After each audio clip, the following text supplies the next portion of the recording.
अस्सलाम वालेकुम मेरे किसान भाइयों, उम्मीद है आप खैरियत से होंगे। आप लोगों का अपना सज्जाद ज़रूरी मशवरे के साथ हाज़िर है। दोस्तों, आज आप लोगों को फास्फोरस की अहमियत के बारे में बताएंगे कि ये क्रॉप्स में जो हम फास्फोरस डालते हैं, इसकी क्या अहमियत है, पौधे पे इसका क्या असर है। इसके साथ साथ हम ये भी बताएंगे कि हाँ भाई, इसको किस स्टेज पे डालना चाहिए, कौन सी ज़मीनों में डालना चाहिए, किस तरह की सॉइल हो, किस तरह की मिट्टी हो, हाँ भाई किस तरह की ज़मीन हो, उसमें किस में डालना चाहिए, ये कौन सी ज़मीन में कितना अवेलेबल होती है, उसके साथ किस में ये कम अवेलेबल होती है। ये सारी चीज़ें पौधे के अंदर जो केमिकल रिएक्शन होते हैं, अंदर तामुलात होते हैं, उसके बारे में भी बताएंगे कि इसकी क्या अहमियत है। आइए दोस्तों, इसकी अहमियत के बारे में बताते हैं। ये पौधों में एज ए कैटलिस्ट के तौर पर इस्तेमाल होती है। कैटलिस्ट क्या होता है कि केमिकल रिएक्शन अगर कोई काम हो रहा तो उसको तेज़ कर देती है। फास्फोरस का ये काम है कि उसके अंदर जो भी तामुल हो रहे हैं, जो भी प्रोसेस शुरू हो जाता है ये पौधे के अंदर, ये उस प्रोसेस को तेज़ कर देती है। इसके साथ साथ फास्फोरस, मिसाल के तौर पर सूरज की रोशनी जब आती है, फास्फोरस का क्या काम होता है कि वो उसको कैप्चर करके, उसको पकड़ के दूसरे कंपाउंड में तब्दील करने में मदद देती है, जैसे फाइबर, ऑयल और इसी तरह के स्टार्च, यानी इसी तरह के जो प्रोडक्ट बनते हैं, ये उनमें उनको तब्दील करने में मदद देती है। उसके साथ साथ ये डीएनए, पौधे के डीएनए का ये बहुत ज़्यादा अहम हिस्सा है।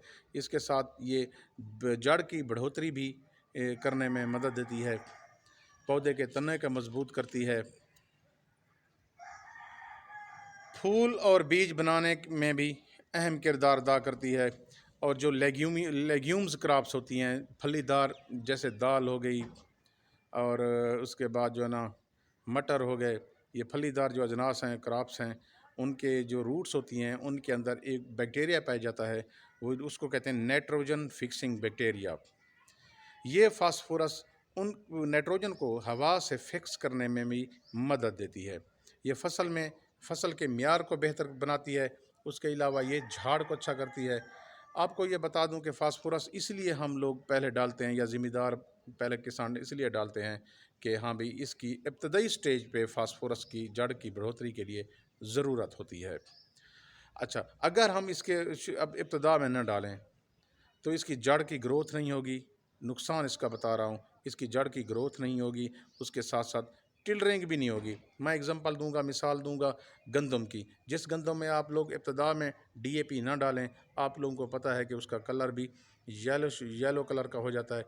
उसके अलावा पौधे की बढ़ोतरी भी रुक जाती है, और उसका गंदम जो है ना, वो झाड़ भी नहीं मारती। इसका मतलब ये है कि फास्फोरस बेसिकली जड़ की खुराक है।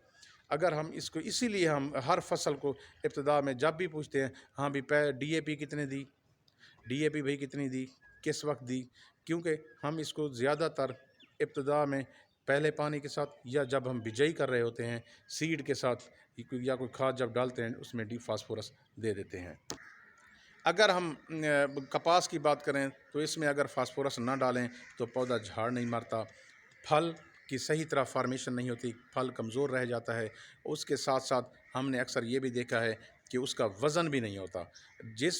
अगर हम काटन की बात करें, कपास की बात करें, जो उसका बीज होता है, सीड होता है, उसके अंदर ऑयल की मिकदार का दारोमदार इसी फास्फोरस के ऊपर होता है। अगर हम फास्फोरस थोड़ी डालेंगे या नहीं डालेंगे, बाज़ औक़ात हमने ये देखा है कि ज़िला मुज़फ़्फ़रगढ़ के इलाके में जो काटन काश्त की जाती है, इस बेल्ट पे चौक मुंडा वाली साइड पे, तो यहाँ के लोगों ज़िम्मेदारों से मैंने बात की। मैंने कहा, आप लोग डीएपी कितनी डालते हैं? उन्होंने कहा कि हमने गंदम में डीएपी डाली थी, लिहाजा हमने आगे डीएपी इस कपास में नहीं डालनी।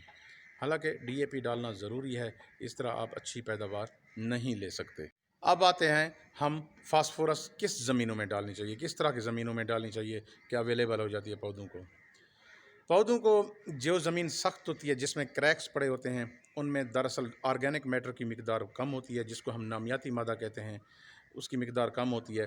वो पोरस ज़्यादा नहीं होती, उसमें ऑक्सीजन, जो पोर्स होते हैं उसमें ऑक्सीजन भरी होती है, जिसको हम इरेशन कहते हैं, उसमें हवा भरी होती है, ऑक्सीजन भरी होती है। इस तरह की जो सख्त ज़मीनें, उनमें सुराख, मसाम वगैरह नहीं होते, और उनमें जो आप डीएपी डालते हैं, वो फास्फोरस वहाँ जाके फिक्स हो जाती है और ज़मीन को मज़ीद सख्त कर देती है। इसलिए बेहतर है कि वहाँ ज़रई साइंसदान या सॉइल साइंटिस्ट जो हैं, वो रिकमेंड करते हैं کہ اس طرح کی زمینوں میں اگر آپ لوگوں نے فاسفورس لازمی ڈالنی ہے، کیونکہ اس کے بغیر فصل ہوتی بھی نہیں ہے، تو آپ لوگوں نے اس کو اس طرح کرنا ہے کہ T S P, S S P یا نیٹروفاس کی شکل میں فاسفورس اس کو دینی ہے۔ ہم نے یہ نتیجہ عکس کیا ہے کہ فاسفورس فصلوں کے لیے انتہائی اہمیت کے حامل ہے۔ یہ بیسیکلی جڑ کی خوراک ہے۔ اب جیسے کہتے ہیں کہ ہاں بھائی فاسفورس جڑ کی خوراک ہے، یعنی این پی کے، نائٹروجن، فاسفورس، پوٹاش۔ اب فاسفورس کیا ہے؟ جڑ کی خوراک ہے۔ کیوں کہ ہم شروع سے اس لیے ہم اس کو دیتے ہیں کہ یہ جڑ کی خوراک ہے۔ Number 2 nitrogen. نائٹروجن کیا ہے؟ اس کی بڑھوتری کرتی ہے، اس کو کہتے ہیں ویجیٹیٹو گروتھ، یعنی اس کا پودے کا جسم بناتی ہے، وہ پودے کی بڑھوتری کرتی ہے۔ اچھا، اب آ جائیں پھل کی جو خوراک ہے وہ بیسیکلی پوٹاش ہے، جو وزن بھی بڑھاتی ہے، شائننگ بھی بڑھاتی ہے۔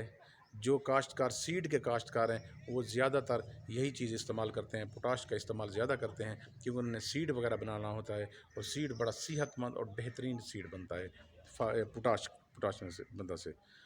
اب دیکھیں کہ فاسفورس انتہائی اہمیت کی حامل ہے۔ اگر ہم نے فاسفورس ڈالنی ہے تو پہلے یا دوسرے پانی پہ ہم نے فاسفورس کی کھاد کو مکمل کر لینا ہے۔ اس کے بعد جتنا آپ لیٹ کرتے جائیں گے اس کی اویلیبلٹی وہ پودے کو کم مہیا ہوتی جائے گی، اس کا کوئی فائدہ نہیں ہے۔ اگر آپ نے فاسفورس پوری کرنی ہے تو پہلے یا دوسرے پانی پہ یا بجائی کے وقت تک مکمل کر رہے ہیں، اس کے بعد کوئی گنجائش نہیں ہے کہ فاسفورس فصل کو دیں اور اس کا کوئی رزلٹ ملے۔ جن زمینوں میں آرگینک میٹر کی مقدار زیادہ ہوتی ہے اس میں جو آپ ڈی اے پی ڈالیں گے اس کی اویلیبلٹی، اس کی پرسنٹیج زیادہ سے زیادہ یعنی پودوں کو مہیا ہو جاتی ہے۔ جن میں آرگینک میٹر کی مقدار کم ہوتی ہے، اب آرگینک میٹر وغیرہ کیا ہوتے ہیں؟ اب یہ نامیاتی مادہ کہتے ہیں۔ آپ آرگینک میٹر کی مقدار اس طرح بڑھا سکتے ہیں، یہ روڑی وغیرہ، جانوروں کا گوبر وغیرہ، اس میں اگر آپ نے اس میں جانوروں کے گوبروں کو بھی ڈالنا ہے، کم سے کم فصل کی بجائی سے 40 دن پہلے آپ نے تاکہ وہ ڈالنا ہے، تاکہ وہ گل سڑ جائے، پھر زمین کے مٹی کی طرح مٹی بن جائے۔ اس کے بعد جو ہے نا اس کا کوئی فائدہ ہے، ورنہ وہ گرمائش پیدا کرتا ہے۔ اس کے علاوہ دیمک وغیرہ لگنے کا خطرہ ہوتا ہے فصل کو۔ امید ہے میرے کسان بھائیوں کو یہ معلومات اچھی لگی ہوگی، اور ان کو جو ہے نا اس پہ عمل کرنا چاہیے، اور فاسفورس کو جتنی ہو سکے شروع میں ہی اس کو فائنل کر لیں، اس کے بعد اس کا کوئی فائدہ نہیں ہے۔ مجھے دیجیے اجازت، اللہ حافظ۔